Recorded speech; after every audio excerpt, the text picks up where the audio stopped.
show. So I'm not really a public speaker, so I'm going to pass it over to him. But yeah. So thanks, Michael. Ramsey, everybody. Thank you, everybody, for being here. Thanks to Teresa and Michael, too, for having this show. The collaborations with Qavavau are really special to me. It's a very unique experience that we had together. I wrote a few notes about the pieces, and just thinking about like what worked for the two of us coming together. And I think a lot of it has to do with the common theme of that we both have a narrative in our work, but we're also willing to explore the abstraction in it as well. And so it's not always so obvious. And I think that really lent itself really well for the two of us coming together. Qavavau is very whimsical. He has a lot of, like, an awesome sense of humor in his work. Sometimes I like to go into humor, sometimes it's maybe too serious. So I think that really worked together. We're both from islands. Maybe that had some connection. When we were hanging out, he spoke a lot about Eskimos, and he has a lot of fascination with the Eskimo way of life. And I think about, well, what am I really fascinated by? I'm really into like entities and in the spirit world. And we definitely made some connection with the spirit world, and we talked a little bit about that. And he mentioned heaven a few times, and I've actually been more interested in the idea of heaven and the idea of this spirit looking out for you. And I was watching this interview with Qavavau, and he did a piece for the National Gallery. And it's this piece, and it's like this eye. And he's talking about this eye, and it's like an eye of God in the heaven looking upon everybody. And thinking about that specific piece, I've been thinking about for myself too, is that I think of the spirit, and it's almost like it's not there to necessarily judge you and keep an eye on you if you're doing bad, but maybe as a way to uplift you in those dark times and say, hey, you can be a better person, because I think we're so easily tempted by the ills of the world. And so we definitely touched on that aspect a little bit with the works that we did together. This piece here called Leader. So there's birds and fish. So those kind of represent like a positive flow of energy. And then there's jokers, like joker masks and serpents on the outside. And those kind of represent, they're like clinging onto the fringe. Like they're not totally involved, but they're just biting at it. They're not totally crucial to the piece. And I think that's really apparent for ourselves as artists in this life, is we're more attracted to the positive flow of energy, and we like to play with the sinisterism a little bit, but it's not like totally taking us over. So I think that's a lot what we were going for in this piece here. And then along down here,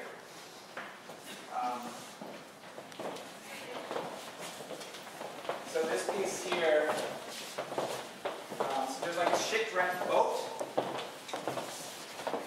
and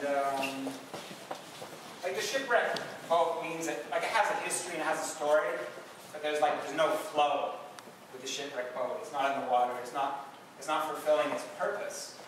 And then you have this bird sitting inside the boat, and it's being held back from its true purpose of flight because it's sitting inside the bird. And then the inside of the bird here, so there's like a face and then a beak, and then this voice coming out.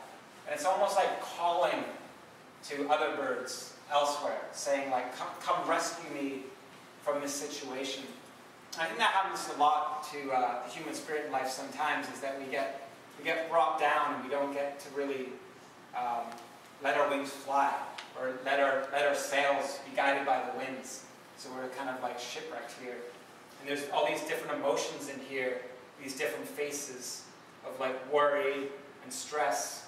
But then there's like this little glimmer of possibility, which is this like smiley face. like right here.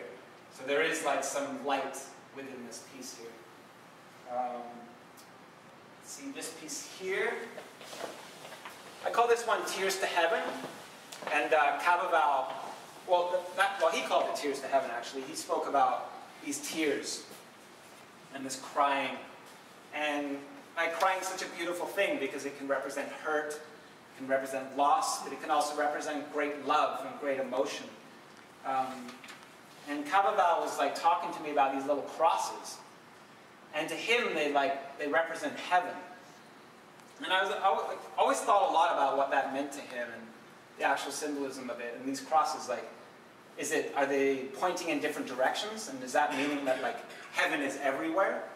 And I think about like how he has these like the symbolism in his work, and I also have symbolism in my own, where I draw these like little snaky symbols a lot of the time. And to me, the snake represents infinity. So I like to dab those into my pieces a lot of the time. And you know, I'm really inspired by Inuit art in that way because they have the symbolism and that connection. And with Qavavau, it's really interesting because he talked a lot about how he was, like he's a carver and he's like a master printmaker. But because he knows those things so well, and it's very like, it's a huge part of the native culture, is like this carving and printmaking. But he was like had more joy or like a shimmer in his face the way he said that he just loves to draw. Like he's really into drawing. And that's what was really attracted to me to his work. It's because there's, the thing with drawing is it's so intuitive. Whereas carving, like it takes a lot of effort and you've got to like chisel your way through it. Printmaking is such a procedure and it's a process.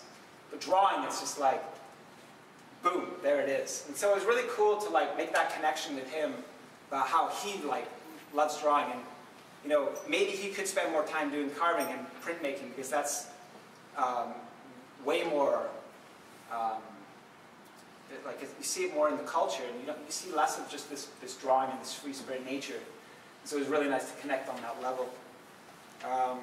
And the last one over here, this piece, I like to call it Guiding Hands. It's kind of like a slapstick comedy. It's like laughter is like the best medicine.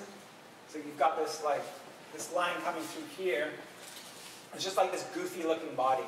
So like a goofy looking foot over here, and the hands, and just the playfulness and the smiling, the bubble head characters.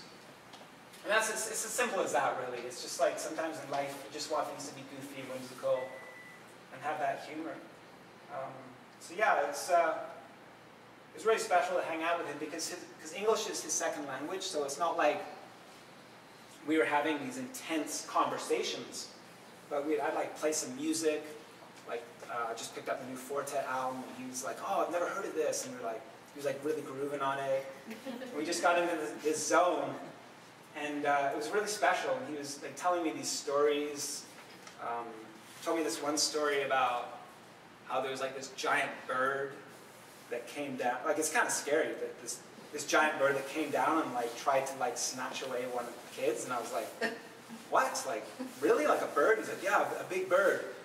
And it was just like, it was almost like I believed like that actually happened, or was it like some like mystic story that's been told? And it was a lot of intrigue into hanging out with him that I was really inspired by. And it's just wonderful to have to like bridge a different kind of community, and I really appreciate that Michael hooked us up and made us come together in this way. Because I've done a lot of collaboration with people, but not like this. And I'd say that we were more, we could just communicate with the line, really. I mean, there was more communication through the art and talking, but there's like that spirit, and when the spirit connects, I think you can make really good things happen. So. There you go. Oh. Yeah. Thanks a lot, guys. And, you know, if you're unfamiliar with Qavavau's work, like seriously, check it out. come by in the gallery, and I'm sure Michael can show you some other pieces that he may not have out, but his work is incredible. And it's really, it's quite an honor to get to work with an artist like this. And I think collaboration for me is really important because it takes you out of your bubble. And I think artists have a lot of ego. I think it's really, excuse me, important to break that ego down once in a while and have no expectation. And that's what's really nice with collaboration is you go into it and just see what happens. So, yeah, thank you very much.